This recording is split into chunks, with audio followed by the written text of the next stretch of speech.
नमस्कार, मैं हूं अमन गुप्ता और आप देख रहे हैं A News 24/7। उत्तर प्रदेश की राजनीति में हवा फिर तेज़ हो गई है। अभी मौजूद हूं मैं सपा दफ्तर के बाहर, जहां पे चल रहा है प्रबुद्ध सम्मेलन। ये सम्मेलन है या वोट बैंक की तैयारी। 2027 के विधानसभा चुनाव से पहले समाजवादी पार्टी ने ब्राह्मण समाज को साधने की कोशिश तेज़ कर दी है। लखनऊ स्थित पार्टी कार्यालय में आयोजित ब्राह्मण समाज सम्मेलन में बड़ी संख्या में लोगों की मौजूदगी रही। सम्मेलन के मंच से बीजेपी पर कई राजनीतिक आरोप लगाए गए और ब्राह्मण समाज से सपा का साथ देने की अपील भी की गई।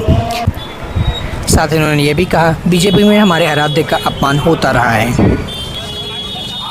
आज सबसे बड़ा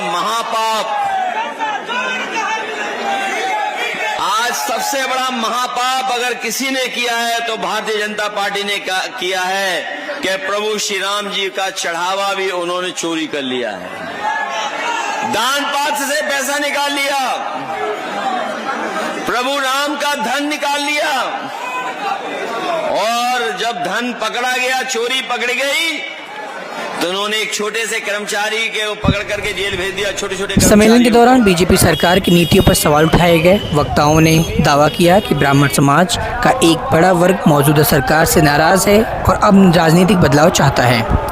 से लेकर पश्चिम तक का ब्राह्मण माननीय अखिलेश जी के साथ है। और मैं बता देना चाहता हूं कि जो सोच अखिलेश जी की रही है, जो विकास उत्तर प्रदेश में अपनी सरकार में उन्होंने किया है, इन्होंने 5% भी नहीं किया है।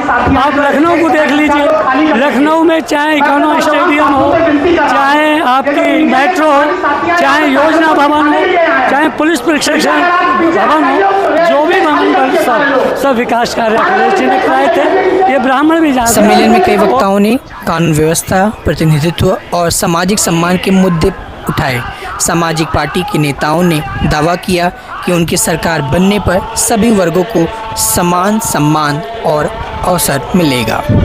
आज जो है उत्तर प्रदेश का नहीं बल्कि पूरे भारत का जो है हर कास्ट का व्यक्ति जो आज जो अखिलेश यादव जी के साथ मिलकर जो है विकास करना चाहता है और अखिलेश यादव जी को एक सम्मान बड़ी निगाहों से देख रहा है। क्योंकि जिस तरह से बीजेपी सब समुदायों का, मुस्लिम अति पिछड़ा हो, सामाजिक हो, सब चीज़ों सब जातियों का ये शोषण करके केवल सत्ता में बनी रहती है।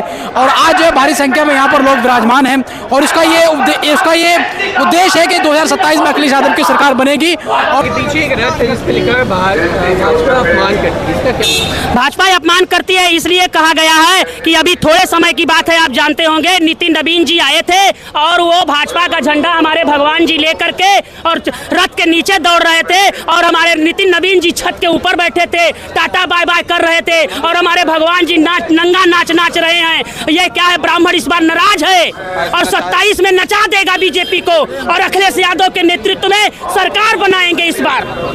ब्राह्मण समाज सम्मेलन के जरिए समाजवादी पार्टी ने चुनावी साल से पहले ब्राह्मण वोटरों तक बड़ा राजनीतिक संदेश देने की कोशिश की है। वहीं सम्मेलन में लगाए गए आरोपों पर बीजेपी की प्रतिक्रिया का इंतजार रहेगा। आने वाले दिनों में यह मुद्दा उत्तर प्रदेश की राजनीति में कितना असर डालता है, इस पर सबकी नज़र रहेगी। तो 27 में किसकी सरकार बनेगी, ये देखना दिलचस्प होगा। लखनऊ से मैं Aman Gupta, A News 24X के लिए।